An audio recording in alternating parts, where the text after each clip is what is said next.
বালির একটি হোটেল কক্ষে নিঃশব্দে শেষ হলো ২৭ বছর বয়সী পোল্যান্ডের তরুণী ক্যারোলিনা ক্রিজ্যাকের জীবন।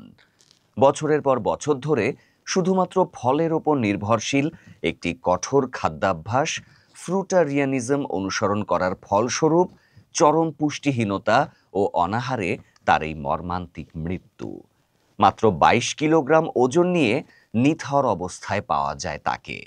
এই ঘটনা বিশ্বজুড়ে চরম ডায়েট ট্রেন্ড এবং এর মারাত্মক ঝুঁকি নিয়ে নতুন করে সতর্কবার্তা দিয়েছে।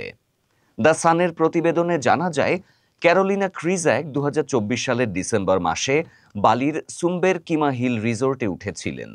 হোটেলে পৌঁছানোর পর কর্মীরা তার অবস্থা দেখে আতঙ্কিত হয়ে পড়েন।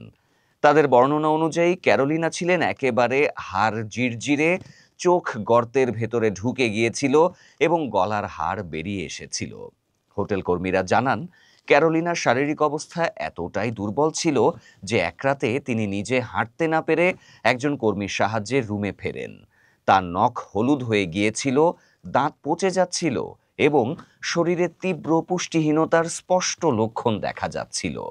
কর্মীরা তাকে বারবার চিকিৎসা নেয়ার জন্য অনুরোধ করেন, কিন্তু ক্যারোলিনা প্রতিবারই তা প্রত্যাখ্যান করেন। তিনি দৃঢ়ভাবে বিশ্বাস করতেন যে এই কঠোর ডায়েট তার শরীরকে সুস্থ এবং শুদ্ধ রাখছে।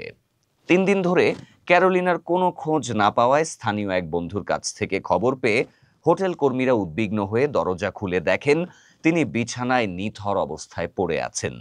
পরে চিকিৎসক নিশ্চিত করেন যে অপুষ্টি ও অনাহারের কারণেই তার মৃত্যু হয়েছে। মৃত্যুর সময় ক্যারোলিনার ওজন ছিল মাত্র ২২ কিলোগ্রাম। তিনি দীর্ঘদিন ধরে অস্টিওপোরোসিস বা হাড়ের রোগ ও অ্যালবুমিনের ঘাটতিতে ভুগছিলেন, যা দীর্ঘমেয়াদী অপুষ্টিরই ফল।